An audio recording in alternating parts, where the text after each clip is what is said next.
In this video, we're going to cover all of the various settings and functions that these shop sewing machines can do. If you have a sewing machine at home, some of these functions may look similar, they may look different. Use your manual to find the various elements that exist here. So for class, you're going to be given this Find Me checklist when we first sit down to look at our sewing machines. And I'm just going to go through this list and point out where these items are on the sewing machine so you can find them when you use it in class. So first of all, the type of machine that this is, these are basic electric machines. They're not computerized. They don't have any fancy LCD screens. They just have an on-off switch. They are a basic electric machine. The first thing that we want to find is we want to find our power cord. So over here on the side is our power cord. So if for some reason you turn your machine on and it doesn't actually come on, check your power cord. There's two cables coming off of here. One is running to the power outlet. The other one is running to the floor for your foot pedal. So this goes on the floor. You push it just like you would like you're driving a car. That goes on the floor in a comfortable position. So that is where your power cord is. The on-off switch is also on the side here, right by the power switch. And when we turn the machine on and off, the light comes on and off as well. So now we want to find some of our various sewing settings. First of all, we want to find our stitch selection. So all of these images right here are different types of stitches. The two primary stitches that you will be using is a straight stitch, which is B, and a zigzag stitch. The other ones are other kinds of stitches that are fancy, but we won't cover them in this course. So for right now, we want to make sure that we're set on B, and it is. So B is our straight stitch. The next thing we want to find is our stitch length, which is this dial over here. We have everything from 0 all the way to 4 and plus SS. Don't worry about this plus SS. Where you want to set your machine is at a 3.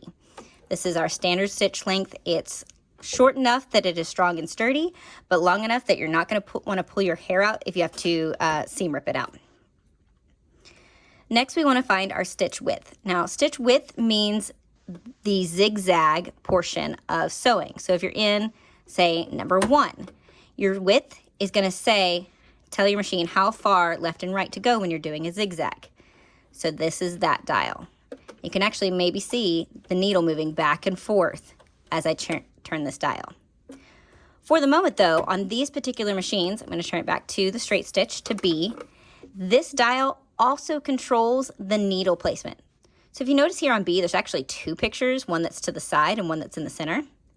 When this is set to 5, you can see there's an oval with a dot in the middle here. That means our needle is at the center.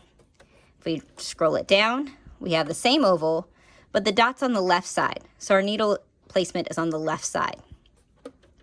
It is much easier to do the type of sewing we do with your needle in the middle. So set your stitch width to 5. It's still going to sew a straight stitch because the machine is doing a straight stitch, but this controls 2 different things on this machine. Okay, one other thing I want to point out is this dial right here. This is the tension control dial. If your machine's ever having problems, there's a possibility that the tension's been messed with. I don't want you guys to mess with this dial. Come ask me in class if something's going weird with your machine, and we will explore this more. But that's what this dial does. So if you've got one at home and your tension is off, this is the dial you want to look for, is your tension control dial. So those are our various sewing settings. So let's just talk about some general parts that exist on our sewing machine. So over on the right side of the machine, this is called the hand wheel. And as I turn this, and you want to always turn it top towards you, it actually makes the needle go up and down. So theoretically, yeah, you could sew like this. It would take an eternity though, so don't do this.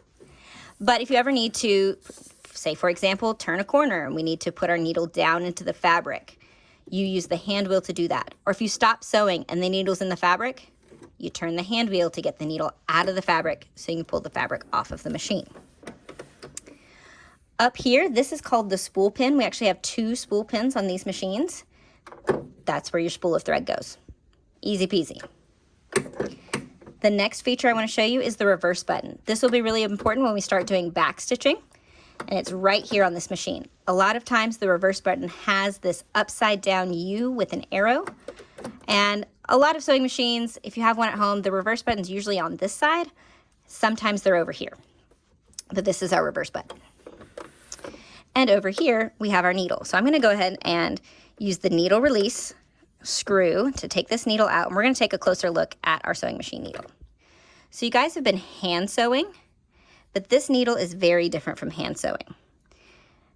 So as you can see, one end is very thick. This is the part that goes into the machine. That's what holds the needle. And the hole for the needle, the eye of the needle, is at the point. So make sure that you're using this kind of needle in your sewing machine. I'm gonna slide that back in there, tighten that clamp down. Some other general parts that you need to know for sewing is your presser foot lever. So right back here, this lever here makes this go up and down. This is called the presser foot, and this is the presser foot lever. In order to sew your fabric, you have to put the presser foot down. So you would slide your fabric in and put the presser foot down. If you try to sew with the presser foot up, your machine's gonna get all tangled up and it's gonna be a crazy mess and really fun, I say that sarcastically, to get all the threads undone. So this is your presser foot lever. This is your presser foot, and there are different kinds of presser feet. We're mostly gonna be using this one. For the moment, I'm gonna remove it out of the way because I'm gonna show you something really cool about our sewing machines. So most sewing machines have underneath this contraption here. These are called feed dogs, and watch what happens when I turn the hand wheel. They move. So what the feed dogs do is they actually grab the fabric and pull it through the machine. So when you're sewing, you're more like driving. You're not actually forcing the fabric through the machine. You're just guiding it through. Now, occasionally you may be working with a really thick fabric and the feed dogs have a hard time pulling it, and you do have to give it a little push. But for the most part, the feed dogs are doing the whole job of pulling the fabric through the machine. You don't have to force it because there's a mechanism for that. Let me get this presser foot back on. Come on. There it goes. Okay. Right here by the feed dogs, this metal plate right here is the seam allowance plate. You'll see various lines with fractions on it. All of these fractions are your seam allowance. We'll talk more about that later, but that's what these lines are. Most of how we're gonna sew is we're actually gonna be sewing on top of a line, so we won't be using that very often, but occasionally you do need that information. And the last few parts that I want to show you is to do with your bobbin. So our sewing machine uses 2 threads, one top spool and one bottom spool called a bobbin. So this case slides off, and it's actually got a little compartment in it with accessories. And underneath is the bobbin. This is a front loading bobbin. I'm going to adjust my camera so we can get in here a little closer so you can see that better. So here's our bobbin. This is actually not in correctly, so I'm going to pull that out. This is the bobbin case. So what goes inside here is your bobbin. Right now this bobbin has no thread on it. We'll talk about how to thread our bobbins and properly put it in the machine and all that in a moment. But this is your bottom spool, and it goes in like this. So this is our front loading bobbin. On the top of the machine, we have our bobbin winder, which I will cover in more detail when we talk about how to thread the machine. So these are the basic parts of your sewing machine that I want you to familiarize yourself with, because you're going to be changing some of these settings at some point during the course of this class.